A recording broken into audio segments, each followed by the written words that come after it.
चलिए तो नमस्कार दोस्तों, आप सभी लोगों का स्वागत है Lokesh sir academy YouTube channel पर। और आज हम लोग देखेंगे ज्ञान संपदा मध्य प्रदेश के संदर्भ में ऑडियो समरी का पार्ट नंबर 3। अगर आपने इसके पहले के जो ऑडियोज़ हैं वो नहीं सुने हैं तो डिस्क्रिप्शन बॉक्स में आप लोगों को लिंक मिल जाएगी, आप वहाँ से जाके देख सकते हैं।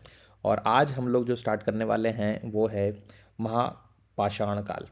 तो पेज नंबर 2 पे आप लोगों को देखना होगा, इसमें जो 2 कॉलम बने हुए हैं इसमें मैं राइट हैंड साइड की बात कर रहा हूँ। महापाषाण काल जो है वो आप लोगों को यहाँ पर देखने को मिलेगा। तो चलिए अब बिना किसी देरी के हम लोग स्टार्ट करते हैं। तो महापाषाण काल भारत के दक्षिण भाग में पाषाण खंडों की कुछ समाधियाँ जो हैं प्राप्त हुई हैं, जिन्हें महापाषाण स्मारक कहते हैं।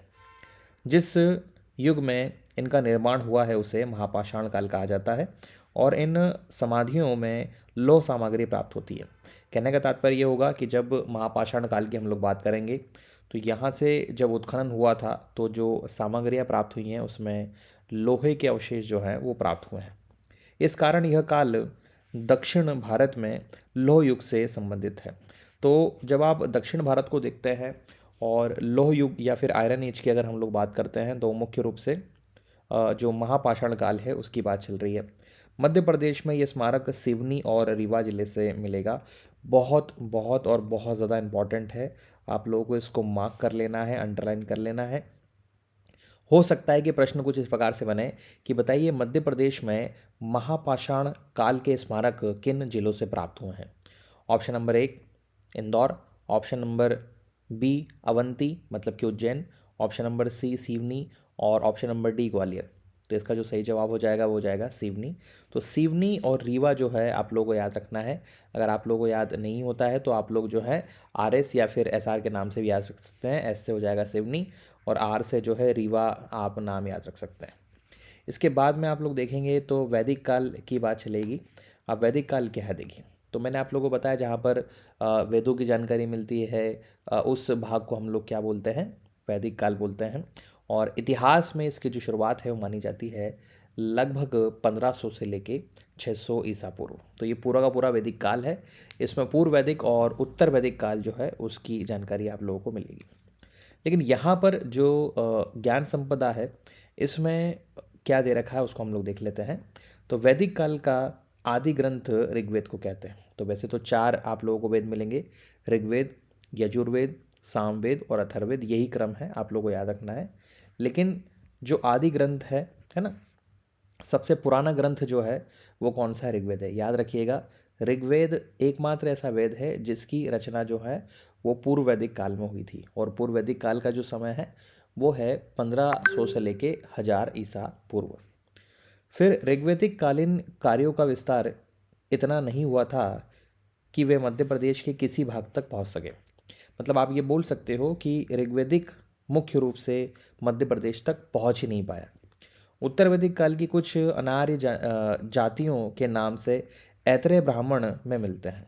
जब हम वैदिक रचना की बात करेंगे तो उस टाइम पर आप देखोगे जो ऐतरेय ब्राह्मण है उसकी जानकारी में मध्य प्रदेश का उल्लेख आप लोगों को देखने को मिलेगा।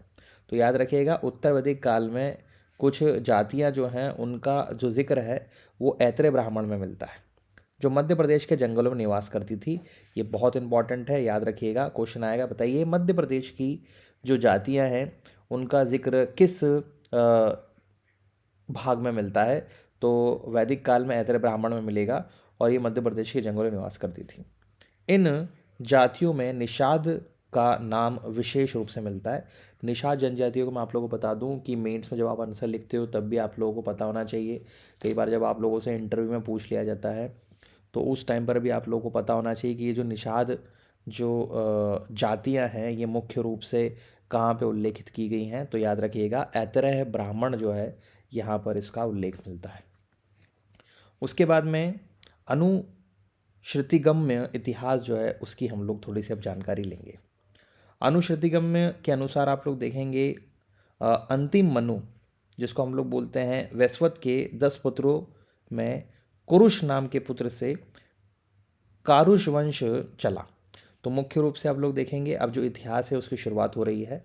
तो अनुश्रुतियों जो हैं उसके अनुसार जो मनु है उनके 10 पुत्रों में से कुरुश जो है, कुरुश, ठीक है, कुरुश के नाम से आप देखेंगे कारुष वंश निकलता है। तो आप लोगों को क्या क्या याद रखना है? मनु याद रखना है, उसके बाद में उनके 10 पुत्र याद रखना है, 10 पुत्रों में से एक पुत्र का नाम याद रखना है, उनका नाम क्या हो जाएगा?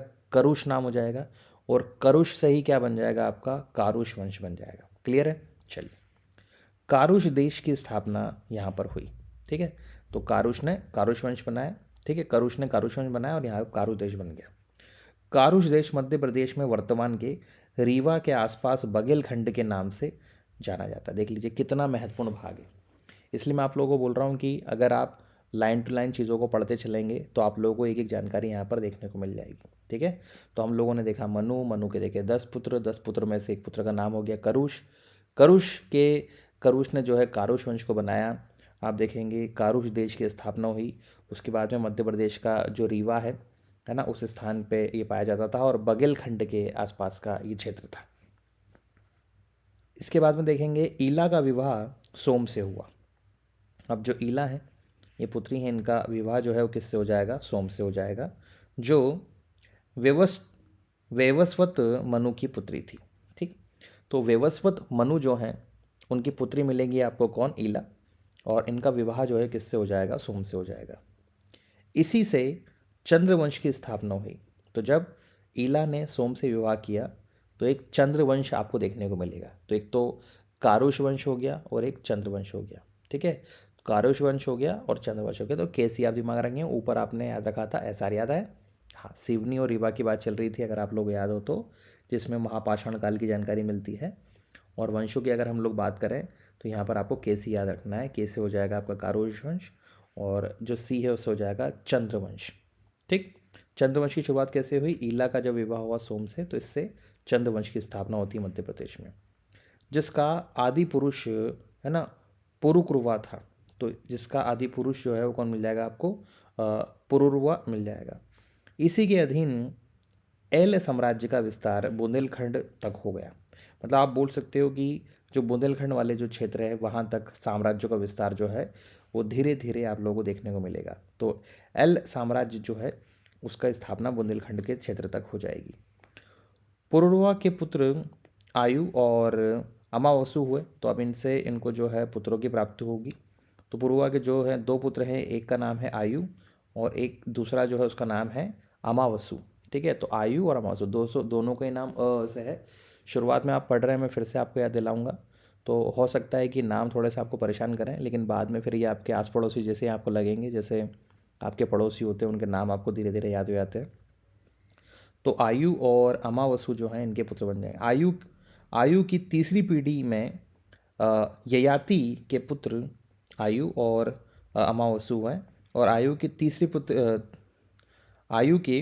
तीसरी पीढ़ी के पुत्र जिनका नाम है यदु से यादव वंश की स्थापना होती है। देख लीजिए, तो आप धीरे धीरे जो है आप कहाँ पर आ गए? यादव वंश आ गए। जिन बच्चों को पहले ही मैंने मध्य प्रदेश पढ़ाया है, तो मैंने मध्य प्रदेश में आप लोगों को यादव वंश के बारे में जो है वो बहुत अच्छे से बताया था। अभी मैं एक बार फिर से हायरार्की आप लोगों को बता दूंगा, तो चीज़ें जो हैं आप लोगों के लिए क्रिस्टल क्लियर हो जाएंगी। तो अब यादव वंश यहाँ पर आप लोगों को देखने को मिलेगा। ययाति ने अपने पुत्र यदु को मध्य प्रदेश के चरमावती, जिसको वर्तमान में चंबल कहा जाता है, कोवती मतलब जो बेतवाला क्षेत्र है, और शतीमती कीन नदियों के संचित प्रदेश वाला भूभाग जो है वो दे दिया। यदु के 2 पुत्र, एक का नाम था कोष्ठे और दूसरा नाम था सह सम्रजीत थे। वहीं पे आप देखेंगे कोष्ठ की यादव और सहज की संतान हेहई जो है वो कहलाई। तो अब यहाँ पर हेहई वंश जो है आप लोगों को देखने को मिल जाएगा, और ये प्रश्न जो है मध्य प्रदेश ने पूछा भी है। इसको अब एक बार हम लोग फिर से समझते हैं। देखिए, अनुश्रुतिगम्य इतिहास में हम लोग देखें तो जो मनु है ना, उनके 10 पुत्र थे। 10 पुत्र में से मैंने आपको बताया था जो एक पुत्र है उनका नाम था कुरुश। इन्होंने कारुष वंश की स्थापना की, ठीक है। और ये रीवा और जो मुख्य रूप से बघेल खंड वाला जो क्षेत्र है वो आपको देखने को मिलेगा, ठीक है। तो कारुष वंश हो गया। फिर के बाद में बताया मैं सी। तो अब हम लोग को चंद्रवंश बनाना। चंद्रवंश कैसे बनेगा? जो व्यवस्थ मनु है उनकी पुत्री है, उनका नाम है ईला। ईला ने विवाह किया किससे? सोम से। तो जब ईला ने सोम से विवाह किया तो चंद्रवंश बन गया, ठीक है। और जिसका आदि पुरुष जो है वो कौन कहलाए? आप लोगों के पुरुरवा कहलाए, ठीक है। अब यहाँ पे आप देखेंगे कि पुरुरवा जो हैं उनके दो पुत्र हैं। कौन कौन से? एक आयु हैं और एक है अमावस्यु। ठीक है, तो अब पुरुरवा जो है उनके दो पुत्र हो गए। एक जो है आयु, दूसरे हैं आपके अमावस्यु। अब आयु जो है आप देखेंगे, है ना, आयु की तीसरी पीढ़ी जो है वहाँ से आप लोगों को क्या मिलेंगे? दो पुत्र देखने को मिलेंगे। वहीं पे आयु की जो तीसरी पीढ़ी है वहाँ से आप लोगों को जो पुत्र देखने को मिले वो मिलेंगे आपको कौन? यादव वंश। और यादव वंश की शुरुआत किससे होती है? यदु से होती है। ठीक है, तो आयु का पुत्र हो गया यदु और उसका जो वंश होगा वो क्या कहलाएगा? यादव वंश कहलाएगा। और ये आप देखेंगे अपने पुत्र यदु ने मध्य प्रदेश में चरमावती जो है, मुख्य रूप से चंबल, कोवती, बेतवा, याद रखिएगा नाम, शितिमती जो है केन नदी के संचित क्षेत्र भूभाग इनको दे दिए और यहाँ पर इन्होंने जो है एक इंडिपेंडेंट किंगडम जो है वो बनाया, एक स्वतंत्र साम्राज्य बनाया। यदु के भी दो पुत्र होते हैं, एक है कोष्ठी और एक है सहसमरजीत। और वहीं पे आप देखेंगे कोष्ठ की यादव और सहसमरजीत की संतान जो है वो क्या कहलाती है? आपकी है ही कहलाती है। तो कोष्ठी जो है वो कौन कहलाएंगे? आपका यादव कहलाएंगे। और सहस्त्रजीत जो है उनकी संतान क्या कहलाएगी? आपकी है ही कहलाएगी। ठीक, फिर आप देखेंगे इक्ष्वाक के पुत्र दंडक के नाम पर दंड कारण्य नाम पड़ा। तो जो इक्ष्वाक हैं अब उनके पुत्र हैं, है ना, ये इक्ष्वाक के जो पुत्र हैं उनका नाम जो है वो क्या कहलाएगा? आपका दंडकर्ण नाम कहलाएगा। फिर एल वंश की राजकुमारी बिंदुमती के तीन पुत्र बने। तीन पुत्र जो हैं उनमें से पहले पुत्र का नाम था मुचुकुंद, दूसरे पुत्र जो हैं उनका नाम था पुरोकुत्स और तीसरे पुत्र जो हैं उनका नाम क्या था? आपके अम्बरीश था। ठीक है, तो अम्बरीश हो गए, पुरकुत्स हो गए और मच्छुकुंद हो गए। तथा कावेरी नामक उनकी एक कन्या भी थी। आप लोगों ने नदी का नाम भी सुना होगा, लेकिन यह भी वो नदी नहीं है, यहाँ पर ही पुत्री का नाम चल रहा है। पुरुकुत्स में मध्य प्रदेश में बसे नाग राजाओं को गंधर्वों के विरुद्ध सहायता देकर विजय बनाया। ठीक, तो पुरुकुत्स ने क्या किया कि जो गंधर्व हुआ करते थे उनकी सहायता की। ठीक है, यादव से, और बाद में आप देखेंगे ये जो क्षेत्र है वो गंधर्वों के पास में आ गया तथा नाग राजा की जो कन्या है नर्मदा से विवाह कर लिया। ठीक, तो नाग राजा कन्या जो है नर्मदा उससे विवाह करते हैं कौन? आपके पुरुकुस। नर्मदा के भाई मुचुकुंद ने पारियात्री और यक्ष पर्वत के प्रदेश को जीतकर नर्मदा किनारे दुर्ग का निर्माण किया। वहीं पर आप देखेंगे है ही राजा जो हैं वो महेशमत ने मुचुकुंद को पराजित कर उसमें यह दुर्ग छीन लिया। ठीक, इसी गढ़ का नाम जो है महेशमती के नाम से कहलाया, जो वर्तमान में आपको क्या कहलाएगा? महेश्वर के नाम से जाना जाता है। महेशमत के वंश में कीर्तिवीर हुए। कीर्तिवीर के वंश में सहस्त्रर्जुन, जिनको सहस्त्रबाहु के नाम से भी जाना जाता है, जो मध्य प्रदेश के विशाल साम्राज्य के उत्तराधिकारी बने। तो यहाँ पर आप लोग याद रखना है महेशमती के जो वंश हैं वहाँ से आपको क्या मिल जाएंगे? कीर्तिवीर मिल जाएंगे। कीर्तिवीर वंश जो है ये सहस्त्रर्जुन इनके पुत्र हुए, जो यहाँ पर मुख्य रूप से एक महत्वपूर्ण उत्तराधिकारी बनेंगे। उनकी 4000 भुजाएं थी, ऐसा कहा जाता है, जो अपार सैन्य शक्ति के धनी थे। कीर्तिवीर में जन्मदिग को टारकोट, वंशनाग, अयोध्या के पुरराज और त्रिकुंश और लंका के राजा रावण को पराजित करने का भी श्रेय जाता है। किंतु जमदग्नि के पुत्र जिनका नाम था परशुराम के हाथ ये क्या हो गए थे? पराजित हो गए थे। परशुराम के पश्चात है ही पुनः खड़े हुए और आप देखेंगे कीर्तिवीर्य सहस्त्र अर्जुन के पुत्र जयध्वज का राज्य अवंती मालवा के क्षेत्र में था। इस समय महेशमती कलचुरी शासकों का शासन चल रहा था। तो यहाँ पर आप देखेंगे जो महेशमती है वो मुख्य रूप से किस वंशों के अधीन चल रहे हैं? कलचुरी वंशों के अधीन चल रहे हैं। इन्हीं कलचुरियों की एक शाखा ने जबलपुर के पास त्रिपुरी में कलचुरी का एक राज्य बसाया और यहाँ पर आप देखेंगे जयध्वज के पुत्र तालजंग के पांच पुत्र जिनका नाम है शर्यत, भोज, अवंती, वित्रिहोत और आखिरी हैं कुंडीकोर, ये थे। वित्रिहोत और कुंडीकोर विंध्याचल में बुंदेलखंड वाले जो क्षेत्र है वहाँ से शासन करते थे और अवंती ने मालवा क्षेत्र पर जो है वो राज्य किया।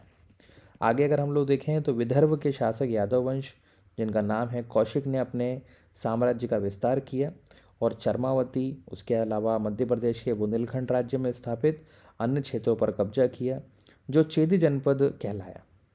विदर्भ का एक नया और अन्य शासक के रूप में भीमरथ के रूप में जाने गए, जिनकी कन्या दमयंती ने नलपुर के राजा नल से विवाह किया।